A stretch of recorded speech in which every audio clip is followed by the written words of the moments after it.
ಶ್ರೀ ಗುರುಭ್ಯೋ ನಮಃ. ಸ್ವಾತ್ಮಾರಾಮಂ ನಿಜಾನಂದಂ ಶೋಕಮೋಹ ವಿವರ್ಜಿತಂ ಸ್ಮರಾಮಿ ಮನಸಾ ನಿತ್ಯಂ ಶ್ರೀ ವೆಂಕಟಾಚಲದೇಶಿಕಂ. ಓಂ ಶ್ರೀ ಗುರುಭ್ಯೋ ನಮಃ.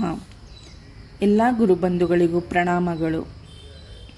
ಇಂದಿನ ಗುರುವಾಣಿಯಲ್ಲಿ ಎಲ್ಲಿಂದಲೋ ಬಂತು ಬಿಡಯ್ಯ, ಊರು ಸೇರಿದ ಮೇಲೆ ಇನ್ನೇಕೆ ಚಿಂತೆ.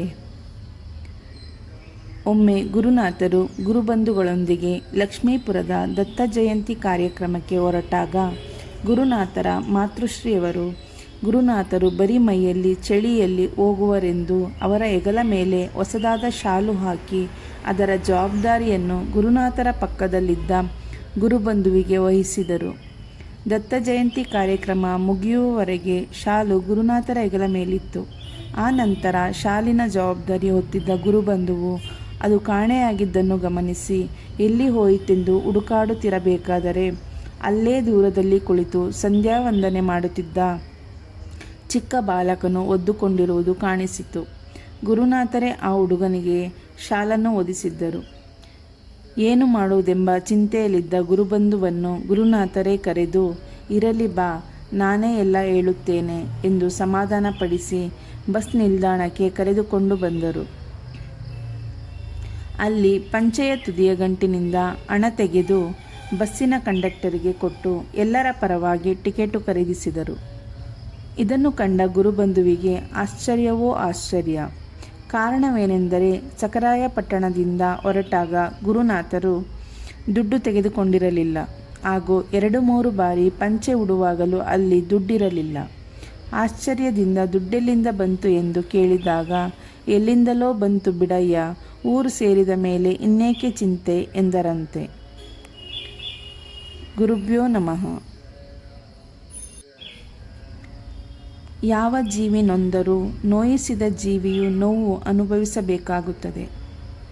ಒಮ್ಮೆ ಒಂದು ಈಶ್ವರ ದೇವಸ್ಥಾನದ ಕಟ್ಟಡವನ್ನು ಕೆಡವಿ ಪುನಃ ಜೀರ್ಣೋದ್ಧಾರ ಮಾಡಬೇಕೆಂಬ ವಿಚಾರವನ್ನು ಆ ದೇವಸ್ಥಾನಕ್ಕೆ ಸೇರಿದ ವಂಶಸ್ಥರೆಲ್ಲ ಸೇರಿ ನಿಶ್ಚಯಿಸಿ ವಿಚಾರವನ್ನು ಗುರುನಾಥರಿಗೆ ತಿಳಿಸಿದಾಗ ಅವರು, ಮಾಡಬೇಕಾದೇನೋ ಸರಿಯೇ, ನೀವು ಹಾಗೆ ಮಾಡಿದ್ದಲ್ಲಿ ಅಲ್ಲಿರುವ ಅಶ್ವತ್ಥ ವೃಕ್ಷದ ಗತಿಯೇನು? ಅದಕ್ಕೂ ಜೀವವಿದೆ ಅಲ್ಲವೇ? ಯೋಚಿಸಿ ಎಂದು ಹೇಳಿ ಕಳಿಸಿದರು. ಗುರುನಾಥರ ಮಾತಿನ ಮರ್ಮವನ್ನು ಅರಿಯಲಾರದೆ ಆ ಅಶ್ವತ್ಥ ವೃಕ್ಷವನ್ನು ಕೀಳಿಸಿ JCB ಯಂತ್ರದ ಸಹಾಯದಿಂದ ಇನ್ನೊಂದೆಡೆ ಉಳಿಸಲಾಯಿತು. ಹಾಗೆಯೇ ಹಿಂದೆ ಗಿಡಗಂಟಿಗಳಿವೆ ಎಂದು ಕೀಳಿಸುವಾಗ ಅಲ್ಲಿದ್ದ ಹುತ್ತವನ್ನು ನೆಲಸಮ ಮಾಡಿಸಿದರು. ಆ ಹುತ್ತದ ವಿಶೇಷವೇನೆಂದರೆ ಪ್ರತಿ ವರ್ಷವೂ ನಾಗರ ಪಂಚಮಿಯಂದು ಗುರುನಾಥರು ನೈವೇದ್ಯಕ್ಕೆಂದು ಇಡುತ್ತಿದ್ದ ಹಾಲನ್ನು ಆ ಹುತ್ತದೊಳಗಿದ್ದ ನಾಗಪ್ಪ ಬಂದು ಎಲ್ಲರೆದುರೇ ಸ್ವೀಕರಿಸುತ್ತಿದ್ದ.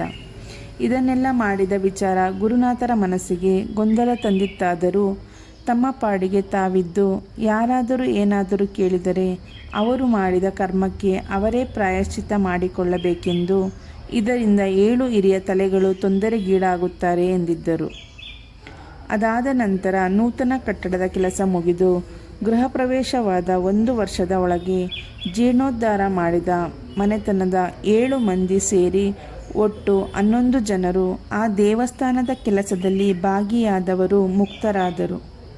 ಆ ಹುತ್ತವನ್ನು ನೆಲಸಮ ಮಾಡಿಸಿದಂಥ ವ್ಯಕ್ತಿಗೆ ಕಣ್ಣು ಕಾಣದಂತಾಗಿ ಆರೋಗ್ಯ ಬಿಗಡಾಯಿಸಿತಾದರೂ ಗುರುನಾಥರು ಅವರಿಗೆ ಏನೋ ಮಂತ್ರಿಸಿಕೊಟ್ಟು ಜೀವ ಉಳಿಯುವಂತೆ ಮಾಡಿದರು.